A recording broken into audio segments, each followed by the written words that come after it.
across the UK, on DAB+, on YouTube, on the app, on your mobile, the home of common sense. This is Talk. Last week, we looked at what was in the stars for three men who were making headlines in the news. So now it's the turn of the women. We've done it before, but I wanted to touch on Kamala Harris because the latest news is that remember, it's just a day before the Democratic National Convention. The Harris Waltz campaign, they're planning a bus tour, taking their spouses with them. They're going to begin this tour in Pittsburgh. As you know, Harris holds a narrow lead over former President Donald Trump. So joining me again is Julian Venables, the London Astrologer. Hello, Trish. As I said before, we've done Kamala Harris before, but just before the convention, there's something that you want to divulge. And also Tim Walz, of course, is on the ticket now as well. So what do you see in the stars? Well, Kamala Harris has the moon in Aries in her birth chart. And Aries moons, that's the part of her personality that shows leadership. Right. And we see that in her liveliness and her willful attitude and her courageous qualities. She strides onto the stage. She's really holding herself in form. You know, she shows strength, and she has a very specific goal, which is often what Moon in Aries has. So she wants because she's a Sun in Libra as well. She wants to find equilibrium, and she wants to find balance. So she's going to be marvellous for America to bring balance in what could be seen as a lot of imbalance. And what about Tim Walz coming into the scene now? Yeah, how might they get on or rub up against each other? Absolutely. I think he's a perfect running mate for her because he has the Sun in Aries, so that complements her Moon in Aries. So it's a Sun and Moon in Aries together on stage. So when he does his humour, they just work well together. It's just a brilliant combination, and that can the same be said for anybody in relationships. If you can match the Sun and the Moon together, you're onto a winner. You know, with regards to marriages and partnerships and relationships. Right. So watch this space. So our other women in the headlines, of course, is Taylor Swift. If you're in London or any city where Taylor Swift has been, the entire place goes over to Swiftie mania. So what do you read about Taylor Swift through astrology? Well, I think the planet I'm going to talk about with Taylor Swift today is her Mercury, okay? So Mercury is the planet of communication and ideas and writing. So, of course, she writes a phenomenal amount of lyrics and songs, yeah? So that's the strength of her Mercury. Now, the ancient Greeks used to have a thing called phasis, which means when Mercury is farthest away from the sun. So it makes a distinct, what they would call, makes an announcer or a presenter. So it's the idea of the two planets, when the Mercury is far away from the sun, it makes a different kind of personality. And it's perfectly placed for her to do that, to be a spokesperson for a generation, and also to make a lot of money doing it, because in her chart, her Mercury's in her second house, which is about money. So it also is on one of those amazing things called the stars, a particular star. It's a planet on a star, and that generates the phenomenal fan base of the Swifties. So she really has quite a lot of things going for her. Now, are there some star signs, do you think, that are better at making money than others? Well, I would say that probably one of the best ones is Taurus and also Scorpio. They're very good. They tend to be very good with money.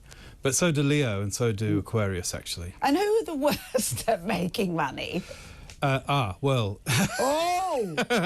well, I would say possibly sometimes mutable planets, so Gemini, Pisces, Virgo and Sagittarius might not be so good. But the thing about us, when you look at the whole chart of astrology, you've got sort of a spread of 10 planets all doing different things. And you know, it's about finding, you know, there are different points and different areas of life where one finds one's strengths and potentials. Can you ever, you know, I'm thinking of all the the really bad people in life who've done bad things, like, I know Hitler and all the people throughout history.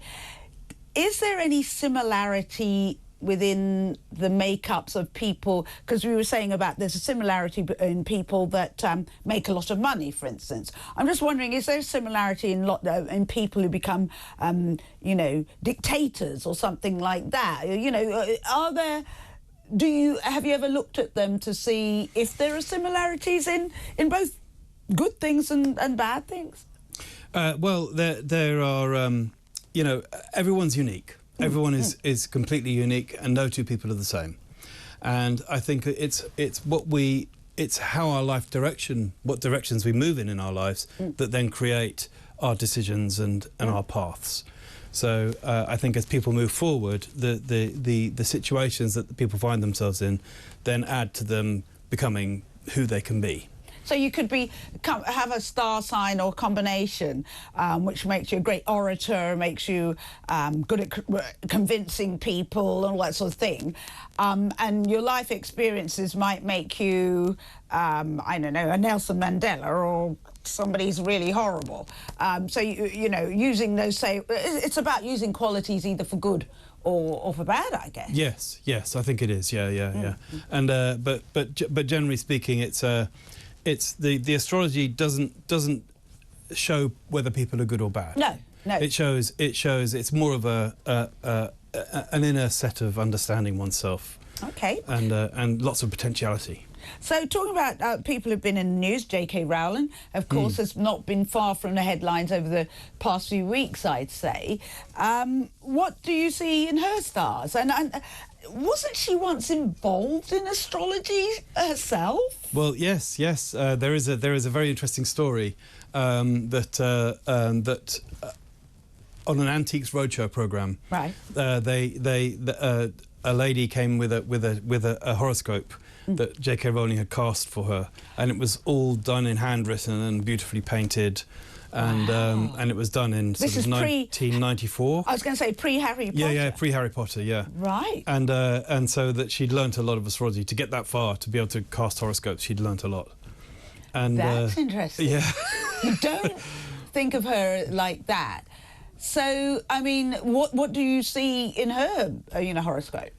Well, she's got the sun in Leo, and that makes her have a lot of self-confidence and a lot of vital optimism. So she's here to be a great organiser and to be creative. That really is what the essence of Leo is creativity, and to shine in the light of accomplishment. You know, that's what they like to do. But she's also got several planets in Virgo, and Virgo is an earth sign of practicality and method. And again, funnily enough, as I mentioned, Taylor Swift had this Mercury phasis. It's called where it's a long way away from the sun. JK Rowling has exactly the same. Oh. And so it's interesting that when you get that planet a long way away from the sun, the potential to make a lot of money through creative intelligence. You know, they have a very clever way of looking at the world. And so she's very smart, JK Rowling. And she was probably very good with deciding what's practical or impractical or useful or not useful. But she might be inclined towards criticism or picking things apart quite a lot.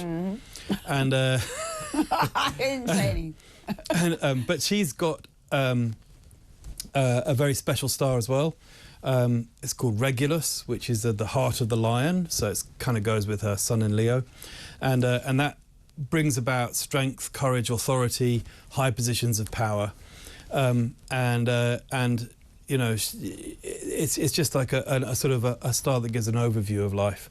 So it's given her the success that she wanted, and but she's also got the moon in Virgo, which means she very carefully organises things, very orderly, and likes a lot of perfection. But that's why she was able to write a whole 7-book world. And by staying orderly and focused, she turned that into what it's become. So it's not just Harry Potter, but the Harry Potter world, and then it's the movies, and I think they're going to make a TV series. You know, I mean, there's so much, isn't there? So, yeah, toys. Yeah, it goes, absolutely, everything. So, Julian, tell me, you know when people read their star signs at the back of a newspaper or a magazine or what have you, how can you have, you know, for instance, any magazine going through all the star signs, everybody, it applies, one thing will apply to everybody in the country. I don't know how many million people born between this day and what have you. I mean, how much... I mean, some people live religiously by them. Should we see it as a bit of fun, or are they all accurate, or...? Well, I personally think people need to learn their own astrology, but the style that we're familiar with is the sun sign column. Yeah. And that's kind of like a form of it's the old form of mass media. So the one size fits all. You know. We can shoehorn people into 1 in 12.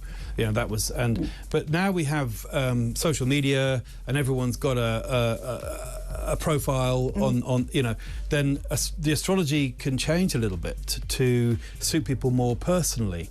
So I'm started to create a thing called the Weekly Almanac or the Daily Almanac, which is about talking not necessarily about the star signs, but just talking about how the planets align. Oh, and I'm only going to stop you because we're going to run out of time, and we'll absolutely have to hear more about that next time you're on the show. See, I gave you a heads up next time on the show.